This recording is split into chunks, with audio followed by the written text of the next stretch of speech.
थांब, आज एक चूक करू नकोस. घरातून बाहेर पडण्याआधी एकदा आईबाबांकडे बघ. ते काही बोलत नाहीत, पण मनातून खूप काही सांगत असतात. जग तुझं यश बघतं, पण आई बाबा तुझं मन बघतात. तू दिवसभर सगळ्यांशी हसून बोलतोस, पण घरी येऊन त्यांच्याशीच कमी बोलतोस.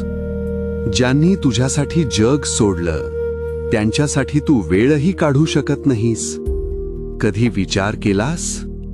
आई बाबा रागावतात कारण त्यांना अजूनही तुझी काळजी असते. रागाच्या भरात बोललेले शब्द आणि अहंकारातून घेतलेले निर्णय नेहमी नात्यांना तोडतात.